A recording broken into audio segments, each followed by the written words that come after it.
کریں بسم اللہ الرحمن الرحیم۔ جو رقم قرض کے طور پر دی گئی ہے اس رقم پر زکوٰۃ کا کیا حکم ہے؟ بسم اللہ الرحمن الرحیم، نحمدہ و نصلی علی رسولہ الکریم، اما بعد۔ آپ سب لوگ درود پاک پڑھ لیں۔ اللہم صلی علی سیدنا مولانا محمد وعلی آلہ وصحبہ وبارک وسلم۔ وبارک وسلم، الصلاۃ والسلام علیک یا رسول اللہ۔ قرض کے طور پر جو رقم لی گئی ہے لینے والے پر اس کی کوئی زکوٰۃ نہیں، لیکن دینے والے پر اس کی زکوٰۃ فرض ہے۔ دینے والا اگر مالک نصاب ہے، زکوٰۃ کے واجب ہونے کی شرطیں پوری ہو رہی ہیں تو قرض دینے والے پر زکوٰۃ دینا فرض ہے۔ وہ سال بسال اس کی زکوٰۃ ادا کرتا رہے۔ جس نے قرض لیا ہے اس پر اس کی زکوٰۃ نہیں ہے، وہ تو مقروض ہے، مقروض پر زکوٰۃ نہیں ہے۔ اچھا، زید کے پاس نصاب بھر مال ہے لیکن وہ 20,000 کا قرض دار بھی ہے، تو اس صورت میں وہ زکوٰۃ ادا کرے گا یا نہیں؟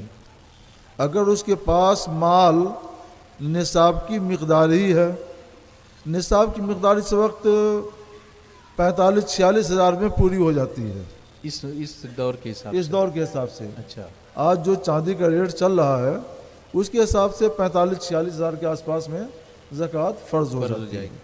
اب 20,000 اس میں سے نکال دیجئے تو بچا کتنا اس کے بعد؟ 25,000 26,000 یہی تو بچا جی۔ یا بہت بچ گیا، چاندی کا ریٹ بہت بڑھ جائے تو 30,000 بچ جائے گا جی۔ تو 30,000 پر زکوٰۃ نہیں ہے، اس سے زکوٰۃ معاف ہے، لیکن اسے اپنی عادت جاری رکھنا چاہیے، اور بہتر یہ ہے کہ اپنے طور پر 30,000 کا یا جتنا بھی اس کے پاس بچت ہے اس کی جتنی زکوٰۃ ہونی چاہیے جوڑ کر اتنی یا کچھ کم زکوٰۃ میں ادا کر دے۔ عادت بنی رہے گی، اللہ کی بارگاہ میں بے حساب دیتا رہے گا تو اللہ تعالیٰ بھی اس کو بے حساب عطا کرے گا۔ سبحان اللہ، ماشاء اللہ، یعنی دینے سے کم نہیں ہوگا۔ نہیں، دینے سے کم نہیں ہوگا، برکت ہوگی، بڑھے گا۔ جی جی، تو یہ حساب نہیں لگاتا بیٹھے کہ مجھ پہ فرض نہیں ہے تو میں نہیں دوں، نہیں، بلکہ جب یہ حساب لگائے گا تو وہاں بھی تو حساب ہوگا، حساب ہوگا۔ صحیح، ماشاء تو بے حساب دو تاکہ اللہ بے حساب تمہیں عطا کرے۔ ماشاء اللہ۔ جو زیورات عورتوں کے پہننے کے ہوتے ہیں ان پر زکوٰۃ ہوتی ہے نہیں؟ عورتوں کے پہننے کے لیے سونے چاندی کے جو زیورات ہوتے ہیں ان زیورات پر بھی زکوٰۃ فرض ہے۔ عام طور پر زیورات کی قیمت 45-50 ہزار سے زیادہ ہی ہوتی ہے، کم نہیں ہوتی، وہ تو لاکھوں میں ہوتی ہے، میں نے بہت کم بتایا۔ جی۔ اور وہ پہنتی رہتی ہے، سال کا سال گزرتا رہتا ہے، تو ان پر اس کی زکوٰۃ فرض ہے، ہر سال وہ اس کی زکوٰۃ ادا کرتی رہے۔ اچھا۔ ایک خاتون کو میں نے اپنے یہاں یہ مسئلہ بتا دیا تو کہتی ہیں بابو میری عمر تو کوئی 40 سال ہو کے میں نے اس کی زکوٰۃ ہی نہیں دی، میں جانتی تھی کہ زیور پر زکوٰۃ ہی نہیں ہے۔ ہم نے کہا نہیں ہے، اور زیور کی زکوٰۃ نہ دی جائے تو حدیث پاک میں اس پر بڑی وعید آئی ہے کہ قیامت کے دن یہ سونے چاندی کے پتر بنائے جائیں گے اور اس کو گرم کیا جائے گا، سینے پر رکھا جائے گا تو وہ جلاتے ہوئے پیٹ سے باہر نکل جائے گا، بڑی تکلیف ہوگی۔ اللہ کہا کہ تب تو میں اس کی زکوٰۃ دوں گی، انہوں نے سب زیور زکوٰۃ میں دے دیے۔ اچھا، شاید یہ کنفیوژن اس لیے بھی ہوتا ہے کہ امام شافعی کے یہاں اس کی کچھ رخصت ہے؟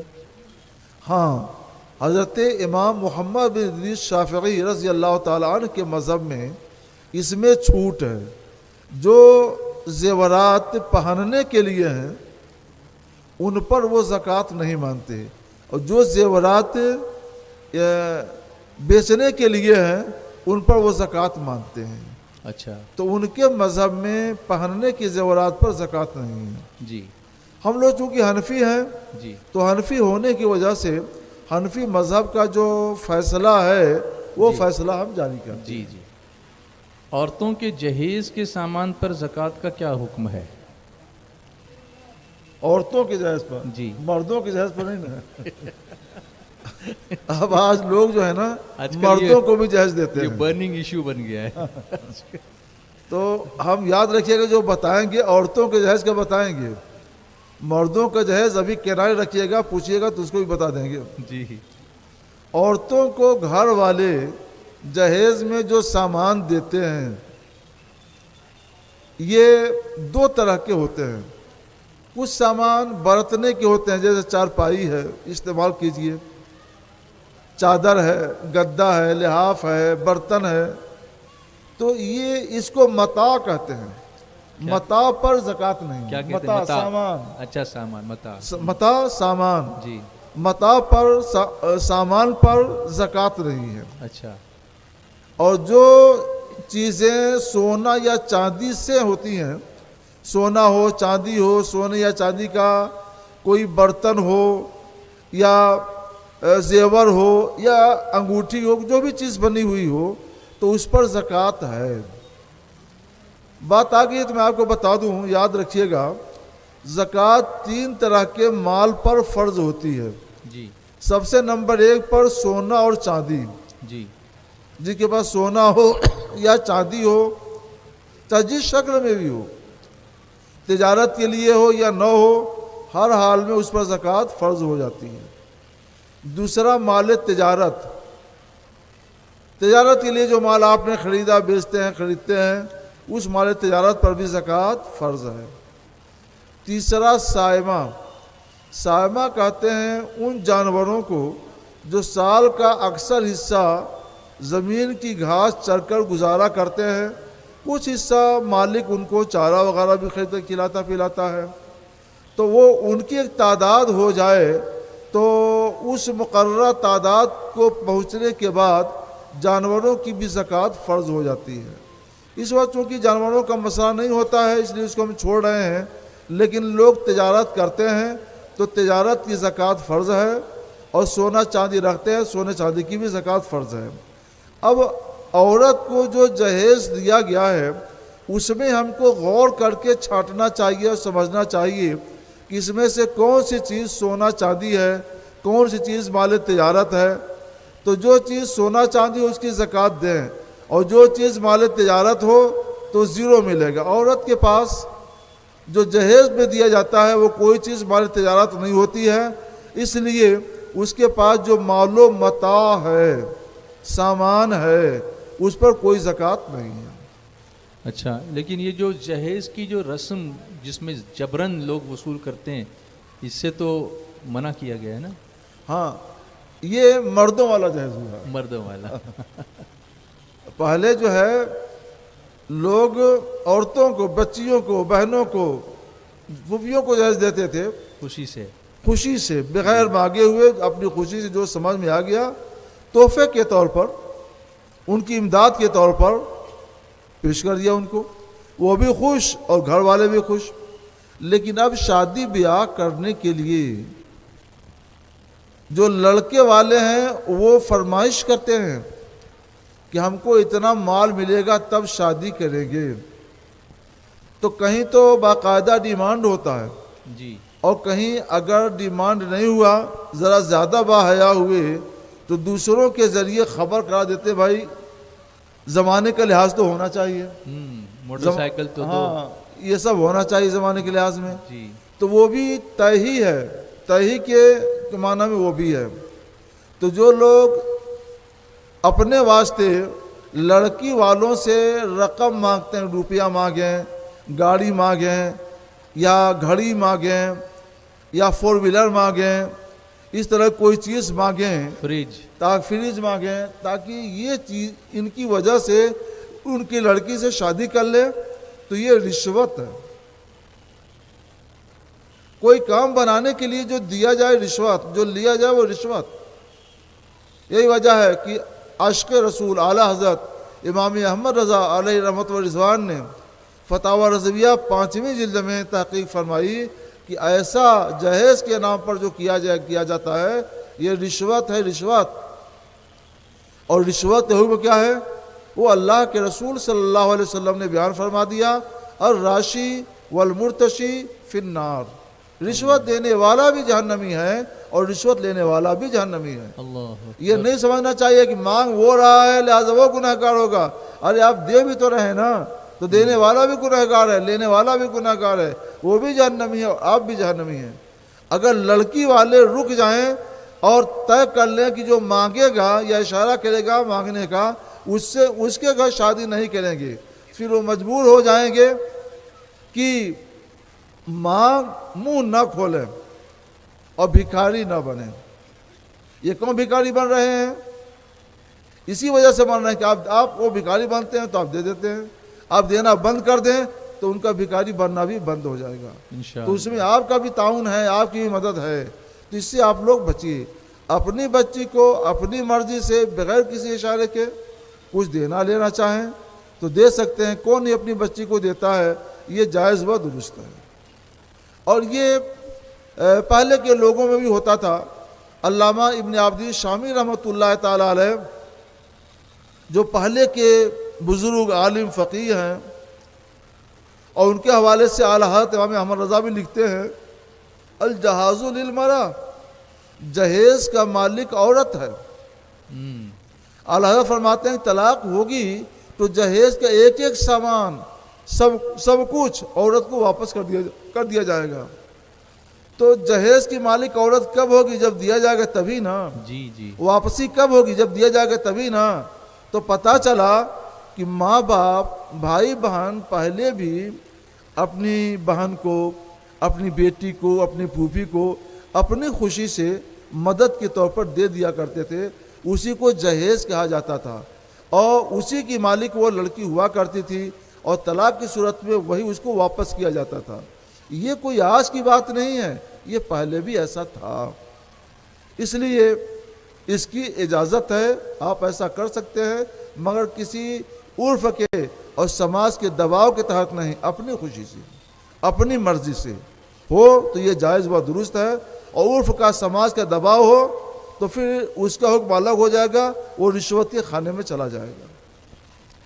بینک میں جو روپے رکھے ہوئے ہیں ان پر زکوٰۃ کا کیا حکم ہوگا؟ بینکوں میں یا ڈاک خانوں میں یا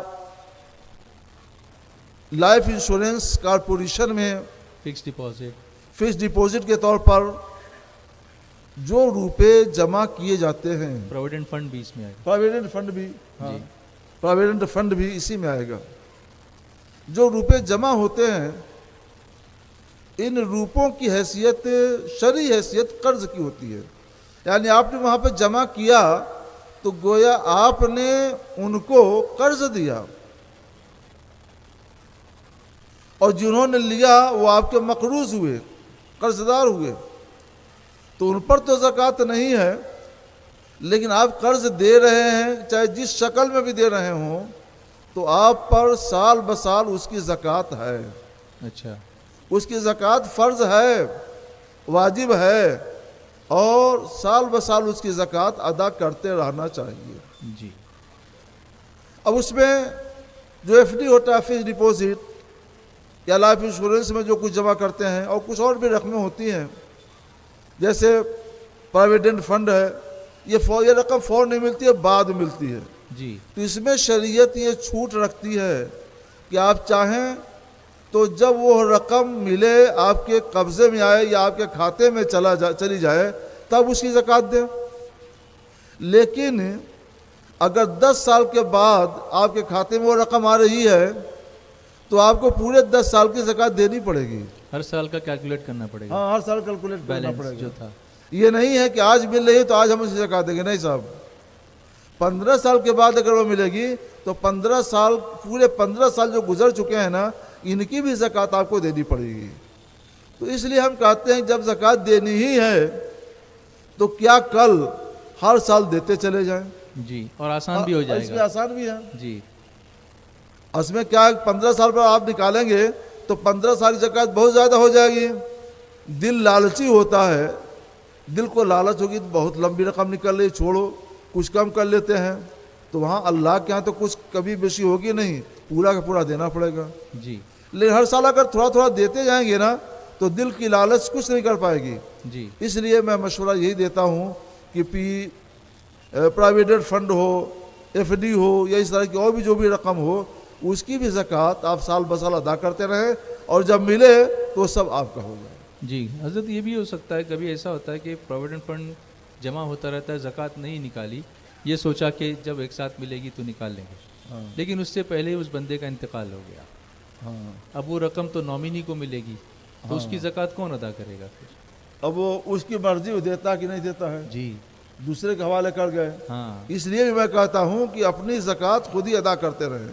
جی وہ نامنی تو بانٹ دے گا، خود لے لے گا، جو اس کے حقدار ہیں ان کو دے دے گا.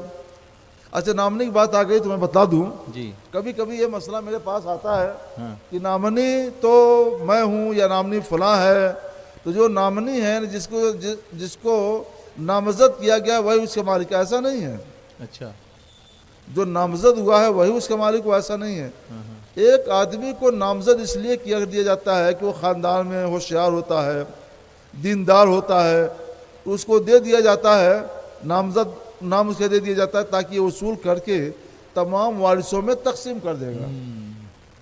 وہ سمجھتا ہے یہ میرا ہے کیونکہ میرے نام پر ہے. اگر وہ سمجھ لے میرا ہے، میرے نام پر ہے، تو غلط ہے. جی اگر وہ اپنے حصے سے زیادہ لے گا تو گنہگار ہوگا، اللہ کے ہاں پکڑا جائے گا. اچھا، لیکن اگر جس شخص کا وہ مال ہے، اگر وہ پہلے سے یہ کہہ دے کہ میں زندگی میں یہ مال تجھ کو دے دیتا ہوں، نومنی سے یہ کہہ دے، تو پھر کیا ہوگا اس کا؟ اگر وہ کہہ دیتا ہے کہ مال تم کو دے دیتا ہوں، تو اس میں تھوڑی سی گنجائش بنتی ہے. جی یہ ہبہ ہے، اچھا اور ہبہ کا دستور یہ ہے، قانون یہ ہے شریعت میں، کہ اگر آپ مثلا یہ موبائل کسی کو دینا چاہتے ہیں، آپ نے کہا جب میں دیتا ہوں تو یہ ہبہ ہوا، مگر یہ ہبہ تام کب ہوگا، مکمل کب ہوگا، اور اس ہبہ کی وجہ سے وہ مالک کب ہوگا؟ جی جب اس کے ہاتھ میں ہم دے دیں گے، ہاتھ میں دے دیں گے. اور جب اس کے ہاتھ میں چلا جائے گا تب وہ اس کا مالک ہو جائے گا. اچھا تو اگر رقم تو آپ کے کھاتے میں ہے، آپ نے کہا دیا میں دے دیتا ہوں، تو اتنے سے مالک نہیں ہوگا. اچھا اتنے سے مالک نہیں ہوگا. زندگی میں نکال کر کے ہاں اس کے ہاتھ میں دے دے، وہ اس کا مالک ہو جائے، تب وہ اس کا مالک ہوگا. اچھا اچھا تب اس کا مالک ہوگا، ورنہ پھر وہ ترکہ تقسیم ہوگا. وہ ترکہ تقسیم ہوگا. اچھا اچھا اچھا اور ایسا بھی نہیں ہو سکتا کہ اس کا انتقال ہو جائے تو حضرت جا کے نکاح کے سب قبضہ کر لیں، مرنے کے بعد ہبہ ہی باطل ہو جاتا ہے، وہ ہبہ کا وجود ہی نہیں رہ جاتا ہے. جی تو زندگی میں ضروری ہے کہ اگر ہبہ کرتا ہے تو زندگی ہی میں قبضہ بھی پورے طور پر ہو جائے. قبضہ ہو جائے گا تو ہبہ مکمل ہو جائے گا، ملکیت ثابت ہو جائے گی، نامنی جو چاہے کرے. اور اگر ایسا نہیں ہو رہا ہے تو نامنی پر فرض ہے کہ اس کے تمام وارثوں کو وہ تقسیم کرے. اگر وہ بھی وارث ہے تو وہ بھی اپنا حصہ لے سکتا ہے. جی کسی کے پاس ایک مکان رہنے کے لیے ہے، اس نے ایک زمین خرید لی ہے، اس زمین پر زکوٰۃ کا کیا حکم ہوگا؟ ایک مکان رہنے کے ایک لیے تو ہے رہنے کے لیے، ایک زمین اس نے خرید لی، لیکن یہاں یہ نہیں بتا کہ کس نیت سے وہ زمین خرید لی. نیت تو بتانی پڑے گی صاحب. جی اب یہاں دار و مدار جو کچھ ہے نیت پر ہے. جی اگر نیت یہ ہے کہ جب اس کا بھاؤ بڑھے گا تو میں بیچ دوں گا، مجھے نفع ملے گا، تب وہ زمین مال تجارت ہو جائے گی. جی اور میں بتا چکا ہوں کہ مال تجارت پر زکوٰۃ فرض ہے. جی لہذا سال بسال اس زمین کی زکوٰۃ اس آدمی پر فرض ہوتی رہے گی. اب چاہے سال بسال ادا کرتا رہے یا جس سال بیچے اس سال میں تمام سالوں کی زکوٰۃ ادا کرے، مگر بہرحال زکوٰۃ دینی ادا ہوگی. کرنا پڑے گا. اور اگر بیچنے کی نیت نہیں ہے، بیچنے کی نیت نہیں، یہ ہے کہ میرے پاس بال بچے ہیں، بچے بڑھ سکتے ہیں، اور جب وہ بڑے ہو گئے تو اس وقت زمین کی ضرورت پڑے گی، یہ پتہ نہیں اس وقت زمین ملتی ہے کہ نہیں ملتی ہے، یا جتنے میں ملے اتنا ہم دے پائیں کہ نہ دے پائیں، اس لیے اپنی ضرورت ہی لے لیتا ہے، تو اس پر زکوٰۃ نہیں ہے. اچھا اچھا اچھا بدارے کار نیت پر ہے، جیسے نیت ہوگی اسی کے لحاظ سے ہم حکم جاری کریں گے. روزے کی حالت میں انجیکشن اور سلائن لگانے سے کیا روزہ ٹوٹ جاتا ہے؟ مہینہ تو روزے کا رہا ہے ماشاءاللہ. روزے کی حالت میں انجیکشن لگانے سے یا سلائن لگانے سے روزہ نہیں جاتا، روزہ نہیں ٹوٹتا، روزہ باقی رہے گا. روزہ کب جاتا ہے؟ جب منفذ کے ذریعے کوئی چیز پیٹ کے اندر جائے. منفذ کیا چیز ہے؟ اب یہ بھی ایک مشکل کام ہوا. جی لیکن آپ لوگ ماشاءاللہ شہر علم میں رہتے ہیں. جی آپ کو میں بتانا چاہوں گا ہمارے بدن میں 2 طرح کے سوراخ ہیں. جی کچھ سوراخ جیسے یہ بالوں میں ہوتے ہیں، بالوں کے نیچے، جن سے گرمیوں میں پسینہ نکلتا ہے. یہ باریک باریک سوراخ ہیں. سوراخ ہیں، ہم ان کو دیکھتے نہیں ہیں، مگر جب پسینہ ہوتا ہے تو پسینہ ان میں سے نکلتا ہے. سوراخ ہیں تبھی تو نکلتا ہے نا. اس کو کیا کہتے ہیں؟ مسام. مسام. مسام، جی. میم سین الف میم، مسام، چھوٹے چھوٹے باریک باریک سوراخ. یہ جو آنکھ ہے نا، آنکھ بھی یہ کنارے، جب آپ دوا ڈالتے ہیں تو کچھ دوا ناک میں چلی جاتی ہے. وہ کہاں جاتی ہے؟ یہ جو کنارے سوراخ ہے وہ دکھتا نہیں ہے، مگر سوراخ ہے، اسی سوراخ کے ذریعے وہ دوا جاتی ہے. تو وہ بھی کیا ہے؟ وہ منفذ نہیں ہے، مسام ہے. مسام کہتے ہیں سوئی کی نوک برابر جو سوراخ ہو اس کو مسام کہتے ہیں. یہ سمون سے بنا ہے، جس کے معنی سوئی کہتے ہیں. جی. اور منہ میں، بدن میں جو کھلے سوراخ ہیں جن پر کوئی ڈھکن نہیں ہے، وہ کھلا ہوا، جیسے منہ ہے، ناک ہے، اور اس طرح کی کوئی اور بھی جگہ ہو نیچے. جی. تو یہ منفذ ہے. وہ سوراخ دکھائی دیتے ہیں، ان سے کوئی چیز اندر داخل کیجئے تو داخل ہوتی ہے. اور کھانا کھائیے تو منہ سے کھانا کھاتے ہیں، منہ سے پانی پیتے ہیں. اور اس سے روزے میں منع کیا گیا ہے، کھانا نہیں کھانا، پانی نہیں پینا ہے. تو پتہ چلا کہ یہ منہ جو ہے منفذ ہے، مسام نہیں ہے. کھلا ہوا ہے. ناک کی اس کا سوراخ کھلا ہوا ہے. ایسے کان کا بھی سوراخ، یہ بھی کھلا ہوا ہے. جی. جو کھلے ہوئے سوراخ ہیں ان کو منفذ کہا جاتا ہے. اور منفذ کے ذریعے پیٹ میں کوئی چیز جائے تو روزہ ٹوٹ جائے گا. جی. اب دیکھنا ہے کہ سوئی یا سلائن کے ذریعے جو چیز بدن میں پہنچائی جا رہی ہے یہ منفذ کے ذریعے جا رہی ہے کہ مسام کے ذریعے جا رہی ہے. جی. وہ تو گوشت بھرا ہوا ہے، کہیں بھی لگا دیا تو وہ منفذ نہیں ہے، مسام ہے. مسام ہے، کھلا ہوا سوراخ نہیں ہے. کھلا ہوا سوراخ نہیں ہے. سوئی کی نوک سے سوراخ بنایا جاتا ہے، اور سوئی کی نوک کے برابر جو سوراخ ہوتا ہے نا وہ مسام ہی ہوتا ہے. جی. اور وہ سوئی تو ہے نا، جی. سوئی کی نوک سے بنایا جاتا ہے تو مسام ہے. جی. لہذا اس کے ذریعے کوئی چیز جا رہی ہے بدن کے اندر تو اس سے روزہ نہیں ٹوٹے گا. وہ پیٹ میں دوا نہیں جاتی ہے، وہ بدن کے اندر جاتی ہے، پیٹ سے محفوظ رہتا ہے، پیٹ میں نہیں جاتی ہے. جی. ایسے سلائن کے ذریعے جو دوا جاتی ہے وہ رگ میں بس سوئی لگا دیتے ہیں. جی. تو رگ جتنی بھی کھلی ہوئی ہو مگر اوپر سے تو بند ہے نا، تو سوئی کے ذریعے ہی اس میں سوراخ کرتے ہیں. جی. تو سوئی جو سوراخ ہوگا وہ مسام ہوگا، وہ منفذ نہیں ہوگا. منفذ نہیں ہوگا. لہذا چاہے گلوکوز چڑھایا جائے انجیکشن کے ذریعے، جی. یا کوئی اور دوا انجیکشن کے ذریعے بدن میں چڑھائی جائے، یہ مسام کے ذریعے ہی ہوتی ہے. اور مسام کے ذریعے بدن میں جو چیز جاتی ہے اس سے روزہ نہیں جاتا، جی. روزہ باقی رہے گا. جی. جی.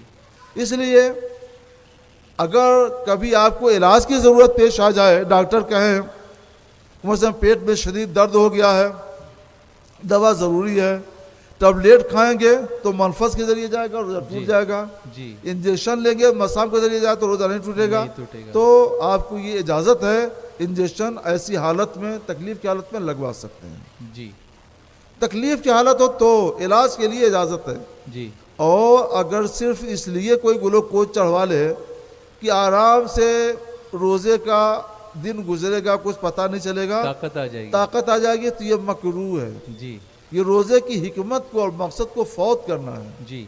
ہم اس کے لیے اجازت نہیں دیتے ہیں، علاج کی اجازت دیتے ہیں. جی. روزہ تو تب بھی نہیں جائے گا، جی. مگر علاج کے لیے کوئی کراہت نہیں ہے، جائز بھی ہے اور بلا کراہت جائز ہے. جی. اور علاج کی حاجت نہ ہو تو پھر کراہت ہوگی، مکروہ ہوگا. جی. جی. میں نے آج پورا مسئلہ آپ کو واضح طور پر سمجھا دیا ہے. جی بالکل. اس کو آپ سمجھیں، اس کو یاد رکھیں، اس کے مطابق عمل کریں. ماشاء اللہ، جزاک اللہ خیرہ. ایک ٹیلر صاحب ہیں، شاید آپ سے ملے بھی تھے. ہاں. تو انہوں نے ایک ماڈرن مسئلہ پوچھا ہے. اچھا، ماشاء اللہ. ہاں، وہ ایک فیشن والا ٹرینڈ چل رہا ہے جس میں عربی رسم الخط جو ہے اس کے الفاظ کپڑوں پر لکھتے ہیں. عربی حروف. عربی حروف. ہاں بظاہر اس سے کوئی جملے نہیں بنتے مگر وہ الفاظ صاف نظر آتے ہیں. جو کیلیگرافی جو ہوتی ہے نا اس کے ذریعے سے وہ لکھے جاتے ہیں. اس میں کچھ کبھی اردو اشعار بھی ہوتے ہیں. عام طور پر مرد حضرات کے لباس میں اوپر کی جانب یہ کام ہوتا ہے, کبھی کالر پر ہوا, کبھی سینے پہ ہوا. لیکن خواتین کے جو دوپٹے ہیں تو اس میں فراک کا دامن ہے, دوپٹے ہیں, وہ نیچے بھی لٹکتے ہیں, دامن بھی لٹکتا ہے. ایسی جگہوں پر بھی یہ لکھائی ہوتی ہے. تو ایسے فیشن کے متعلق کیا شرعی حکم ہوگا؟ شریعت اس فیشن سے منع کرتی ہے. اعلیٰ حضرت امام احمد رضا علیہ رحمۃ الرضوان نے تحقیق فرمائی ہے کہ یہ جو عربی حروف ہیں الف با تا ثا جیم ہا خا دال زال کیا ہے, شور مت کیجیے پلیز, خاموشی سے پڑھیے. یہ جو عربی حروف ہیں یہ بھی آسمان سے نازل کیے گئے ہیں اور ان کا احترام بھی واجب ہے. ان کا ادب, ان کا احترام, ان کی تعظیم یہ بھی واجب ہے.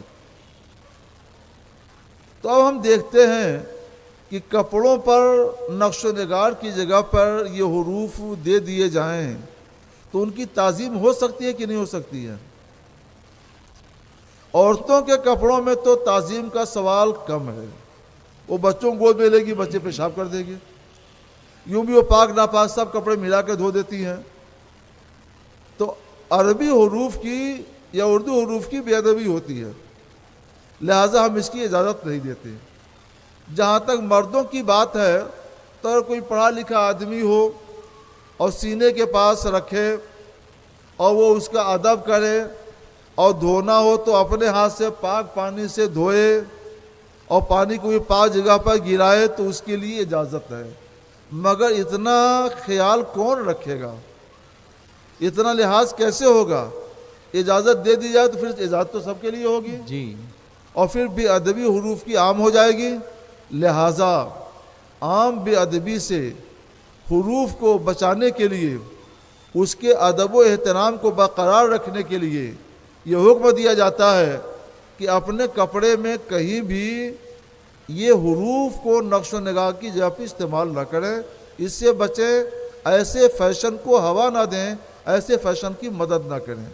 وہاں پر پھول بوٹے اس طرح کی چیزیں بنوا لیں, اس سے اچھا لگے گا.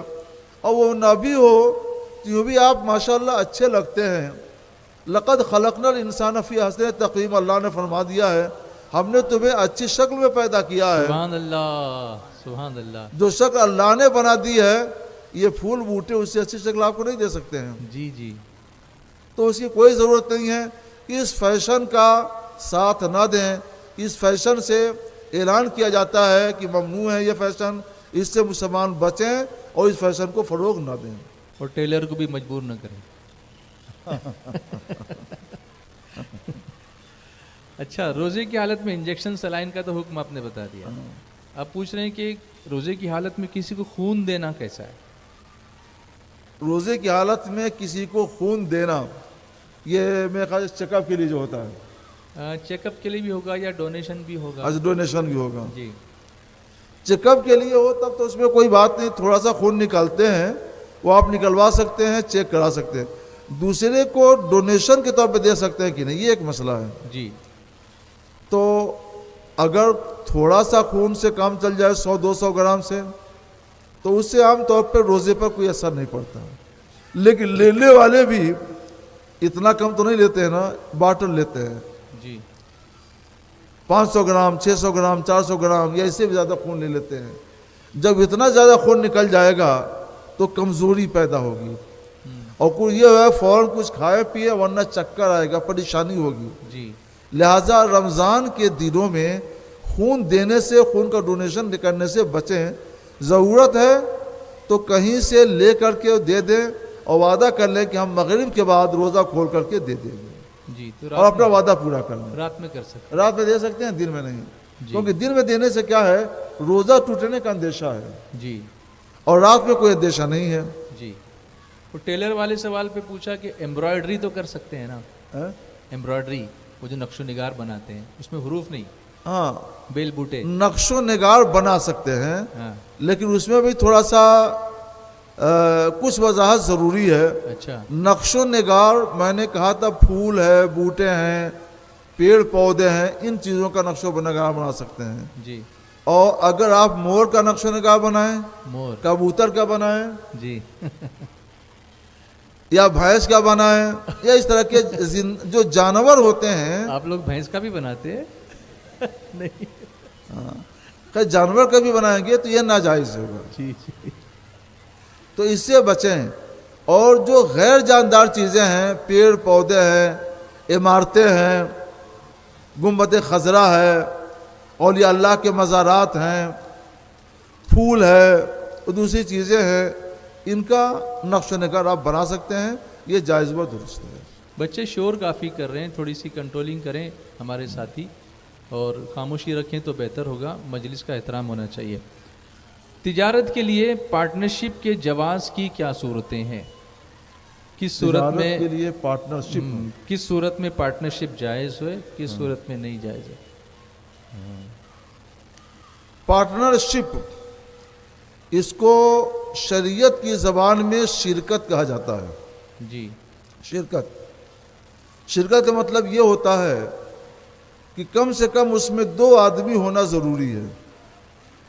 2 سے زیادہ ہوں، 4 ہو سکتے ہیں، 6 ہو سکتے ہیں، 8 ہو سکتے ہیں، 10 ہو سکتے ہیں، 1000 2000 لاکھ 2 لاکھ بھی ہو سکتے ہیں. کم سے کم 2 ہونا چاہیے، یا زیادہ سے زیادہ جتنے بھی ہوں، اسی کوئی حد نہیں ہے.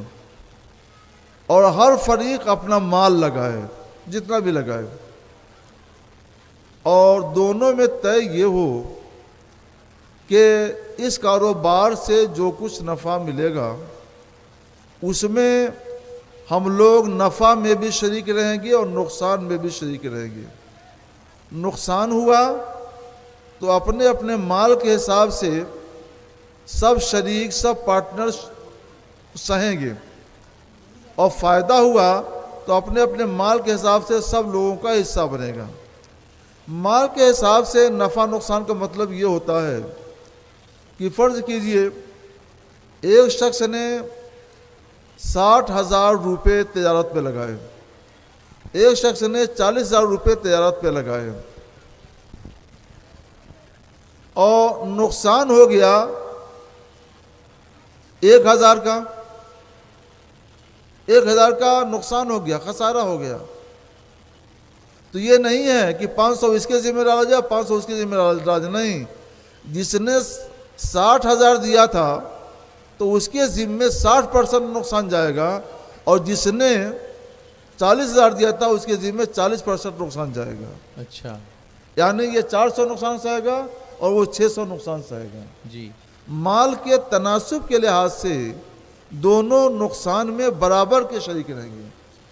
مال برابر نہیں ہوگا، تناسب کے لحاظ سے، ریشو، ہاں ریشیو کے لحاظ سے دونوں برابر کے شریک ہوں گے. جی. اور ایسے ہی نفع میں بھی ہوگا کہ اب نفع ہوا مثلا 1,000 روپیہ، تو یہ نہیں ہوگا، یہ نہیں کوئی کہہ سکتا ہے کہ آدھا 50% یہ لے لے اور 50% وہ لے لے.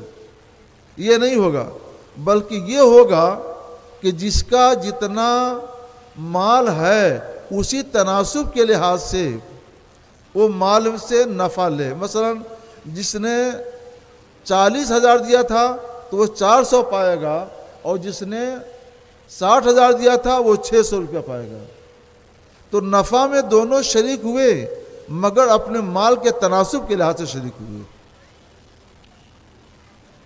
اس کو آپ لوگ یاد رکھیے گا.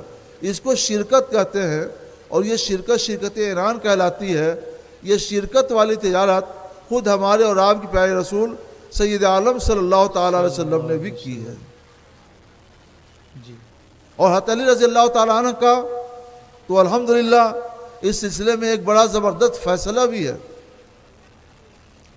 تو یہ آپ کی ہدایت کے لیے کافی ہے. اس کو کہتے ہیں پارٹنرشپ. لینے کے لیے لوگ کبھی کبھی پارٹنرشپ اس پر ہی بول دیتے ہیں جہاں ایک طرف سے مال ہو اور ایک طرف سے کام ہو. وہ پارٹنرشپ نہیں ہے، وہ شرکت عنان نہیں ہے. جی. اس کو شریعت میں مزاربت کہتے ہیں. جی. جی. مزاربت میں یہ ہوتا ہے ایک طرف سے کام اور ایک طرف سے دام. جو کام کرتا ہے وہ دام نہیں دے گا، جو دام دیتا ہے وہ کام نہیں کرتا. جی. اس میں یہ طے ہوتا ہے کہ جو کچھ بھی نفع ہو اس نفع میں دونوں برابر کے شریک رہیں گے، یا کوئی 40% کوئی 60% کا شریک ہوگا. یہ پرسنٹ نفع میں شرکت کا کم اور زیادہ ہو سکتا ہے، برابر برابر بھی ہو سکتا ہے، کم اور زیادہ بھی ہو سکتا ہے. اس میں مضاربت ہے. برابر والا بھی ہو سکتا ہے، اس میں برابر والا بھی ہو سکتا ہے. اچھا. اس میں برابر برابر ہو سکتا ہے، کیونکہ ایک کام برابر کر رہا ہے، جی. دوسرا پیسہ برابر دے رہا ہے، تو دونوں برابر برابر ہو سکتے ہیں. جتنے معاملہ طے ہو جائے گا اتنا ہو جائے گا. جی. لیکن کبھی نقصان ہوا، اصل مال کا نقصان ہوا، جی. تو جس کا مال لگا ہے اسی کا نقصان ہوگا. جی. مضارب جو تاجر ہے، کام کر رہا ہے، اس کا تو مال لگا نہیں ہے، جی. اس کا کام لگا ہے، تو اس کو کام پر مزدوری نہیں ملے گی. ہاں. اور اس کا مال لگا ہے تو اس کو مال میں سے اتنا خسارہ ہو جائے گا، نقصان ہو جائے گا، اس کو وہ سہنا پڑے گا. کہ مضاربت الگ تجارت ہے اور شرکت یہ الگ تجارت ہے. اسلام نے ان دونوں تجارتوں کی اجازت دی ہے. جب تک لوگ دیانتداری کے ساتھ یہ تجارتیں کرتے تھے تو اللہ تعالیٰ نے ان کو بہت نفع دیا. ایک ہمارے استاذ تھے، مرحوم ہو گئے، حضرت مولانا محمد شفیع صاحب رحمۃ اللہ علیہ. جی. تو وہ تجارت کرتے تھے اور اللہ نے انہیں بہت نوازا. جامعہ شفیہ کے وہ استاذ تھے ماسٹر آفتاب صاحب، وہ وہی بیان کر رہے تھے، ابھی موجود ہیں. وہ کہا یہ مرتبہ مولانا محمد شفیع صاحب رحمۃ اللہ علیہ میرے پاس آئے اور کہنے لگے ماسٹر صاحب کچھ تجارت کرنی چاہیے، آپ کے پاس پیسہ رکھا ہو تو اس سے کیا فائدہ ہے، دیجئے، ہم لوگ آپس میں تجارت کرتے ہیں، جو ہوگا اس کو بانٹ لیں گے. تو انہوں نے دے دیا. تو انہوں نے سمجھا کہ لے گئے ہیں، کام کریں گے اور ہم کو پھر سال بھر میں واپس کریں گے. تو سال بھر کے بعد آئے تو انہوں نے پورا حساب دیا کہ اتنا میرا لگا ہے، اتنا آپ کا لگا ہے، تجارت میں اتنا خرچ ہوا ہے اور اتنا نفع ہوا ہے. اور بتا رہے تھے کہ بینک میں رکھنے سے اتنا نفع کبھی نہیں ملتا جتنا نفع انہوں نے مجھ کو دے دیا. سبحان اللہ، سبحان اللہ. تو دینداری ضروری ہے، شرکت میں بھی دینداری ضروری ہے، دیانت، اور مضاربت میں بھی دینداری ضروری ہے، دیانت. دیانت ساتھ کام ہو تو دونوں پارٹیوں کے لیے بہت ہی نفع بخش ہے. اور دیانت نہ ہو تو جیسی نیت ہوگی ویسا حال ہوگا. دو بہنوں کو ایک ساتھ نکاح میں رکھنا کیسا؟ دو بہنوں کو ایک ساتھ، جی، یہ حرام ہے، حرام، سخت حرام، گناہ. قرآن پاک میں حرام عورتوں کی جو لسٹ دی گئی ہے، حرمت علیکم امہاتکم و بناتکم، اسی میں اسی سلسلے بیان میں آگے دیا گیا ہے وَأَن تَجْمَعُوا بَيْنَ الْأُخْتَيْنِ، اور یہ بھی تم پر حرام ہے کہ دو بہنوں کو ایک ساتھ جمع کرو. یہ حرام کر دیا گیا. لہذا زندگی میں ایک بہن سے نکاح کر سکتے ہیں، کبھی اس کا انتقال ہو گیا، انتقال کے بعد اس کی عدت بھی گزر گئی، انتقال ہو گیا اس کا، تو اب اس کے بعد سے دوسری بہن سے نکاح ہو سکتا ہے. اس کے علاوہ اور کوئی صورت نہیں ہے زندگی میں. اور اگر طلاق دے دیا کسی وجہ سے اس کو تو پھر عدت گزارنی پڑے گی، عدت گزر جائے گی تب دوسری بہن سے نکاح کر سکتا ہے. جی، یہ صورت ہے. ایک ساتھ ایک بہن ہے پھر دوسری سے بھی نکاح کر لیا تو دوسری بہن کا نکاح حرام ہے اور فاسد ہے، دونوں گنہگار ہوں گے. اور اگر کسی نے سالی کے ساتھ زنا کر لیا تو اس کی بیوی اس کے نکاح میں رہے گی یا نہیں؟ زنا تو حرام قطعی ہے، سخت حرام اور گناہ، اور سالی کے ساتھ اور زیادہ حرام ہوا گناہ، سخت حرام ہوا گناہ. ان پر فرض ہے کہ توبہ کریں اور عہد کریں کہ آئندہ کبھی ایسی حرکت نہیں کریں گے، ان کو ایک دوسرے سے دور رکھا جائے. یہ ہے حکم. رہ گیا مسئلہ نکاح کا تو زنا کی وجہ سے نکاح پر اثر نہیں پڑے گا. اس لیے جو ہم نے بتایا اس پر عمل کریں، اور جو بیوی پہلے سے نکاح میں ہے اس کو ساتھ میں رہیں. جی، اگر کسی نے کسی سے قرض لیا اور جب وہ پیسہ اس نے واپس لوٹایا تو کچھ رقم زیادہ دی، اس رقم پر کوئی حکم ہوگا؟ کسی نے قرض لیا، ہاں، اور پھر جب پیسے لوٹائے تو اپنی طرف سے کچھ بڑھا کر کے دیا، اپنی طرف سے، جی، ادھر سے کوئی دباؤ نہیں تھا، ادھر سے دباؤ نہیں تھا. اگر قرض دینے والے طرف سے کوئی دباؤ نہیں تھا کوئی مانگ نہیں تھی، کوئی دباؤ نہیں تھا، کچھ بھی نہیں، اپنے طور پر دیا تو بڑھا کر دینا ہی چاہیے۔ میں نے بھی ایک دو بار قرض لیے ہیں، قرض حسن لیا ہے، لیکن جب واپس کیا ہے تو بڑھا کر واپس کیا ہے، خوشی سے دیا، خوشی سے دیا۔ کوئی طے نہیں ہوا تھا پہلے نہیں سے؟ نہیں، کچھ نہیں، کسی کے حاشیے میں بھی نہیں تھا کہ ایسا کچھ ہوگا، جی اس لیے دیا ہے کہ حدیث پاک میں ہے، ایک صحابی رسول کہتے ہیں فقدانی و زادنی، سرکار علیہ الصلوۃ والسلام نے مجھ سے قرض لیا تھا، جب ادا کیا تو زیادہ دیا۔ ہاں، سبحان اللہ، سبحان اللہ۔ تو میں نے سوچا کہ میں نے بھی قرض لیا ہے جی، تو سرکار کی سنت پر عمل ہونا چاہیے، سبحان اللہ۔ تو میں نے بھی زادنی پر عمل کیا، ادا بھی کیا اور زیادہ دیا۔ جی، لیکن اگر پہلے سے کوئی ڈیمانڈ کرے ہاں تب تو وہ سود تب ہو تو جائے سود ہو گا، جائے تب گا۔ وہ سود ہو جائے گا، یہ حرام و گناہ ہے۔ جی، سوالات تو بہت زیادہ ہیں، کافی سوالات ہیں، دیکھتے ہیں ایک دو چار سوالات اور ہو جائیں، لیکن لوگوں کا دھیان بھی ادھر آ جائے۔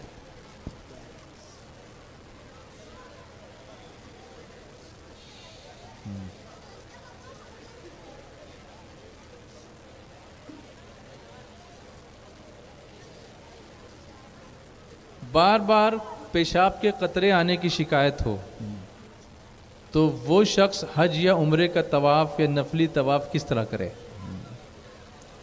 جسے بار بار قطرے آنے کی شکایت ہے، پیشاب کا قطرہ آتا ہے اور دھویا پھر آ گیا، پھر دھویا پھر آ گیا، تو وہ معذور ہے۔ تو معذور شخص طواف کر سکتا ہے، حج کا بھی، عمرے کا بھی، نفلی بھی، سب کر سکتا ہے۔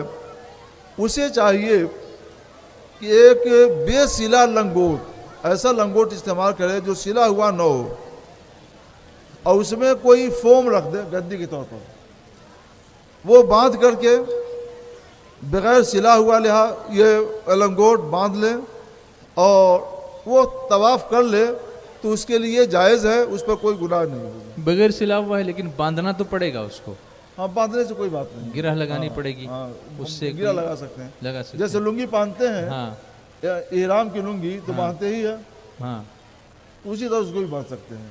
اچھا، ہاں تو وہ لگا کے پھر وہ طواف کر لے۔ ہاں تو آپ معذور ہے تو اس کا وضو رہے گا۔ ہاں سلائی نہیں چاہیے، سلائی سلائی ہوگی تو یہ ناجائز ہے، اور بدن میں چپکائیں گے تو یہ بھی ناجائز ہے، چپکانا جو سلائی کے درجے میں ہے۔ جیسے ابھی آج کل ڈائپر آتے ہیں تو وہ ڈائپر پہن لے تو؟ ڈائپر ہم نے جو معلوم کیا، جی، بازار میں جو ڈائپر ملتے ہیں چپکانے والے یا باندھنے والے، وہ سب سلے ہوئے ہوتے ہیں، سلے ہوئے ہوتے ہیں، اور سلی ہوئی چیز احرام کی حالت میں پہننا یہ ناجائز ہے۔ اگر کوئی 12 گھنٹے تک پہنے رہ جائے گا تو اس پر دم واجب ہو جائے گا، اور 12 گھنٹے سے پہلے اتار لے تو دم تو نہیں واجب ہوگا، تو بھی صدقہ دینا پڑے گا۔ اچھا جی، چلیے، حضرت امیر سنی دعوت اسلامی تشریف لا چکے ہیں الحمدللہ، اور آگے بھی اس پروگرام کو بڑھانا ہے، جی جی، تو اس لیے اجازت آپ کی طرف بہت سے۔ کچھ دینی پیغام جانا چاہیے۔ جی، آپ نے جو کچھ سنا ماشاءاللہ بہتر سنا، ان باتوں کو ذہن میں رکھیں، دین کی باتیں سیکھنا بہت ضروری ہے۔ حدیث پاک میں ہے، حضرت سیدنا ابن عباس رضی اللہ تعالیٰ عنہ فرماتے ہیں کہ تدارس العلم ساعۃ من اللیل خیر من احیائہا، رات میں ایک ساتھ ایک گھڑی دین کی باتیں سیکھنا سکھانا رات بھر جاگ کر نفل عبادت کرنے سے بہتر ہے۔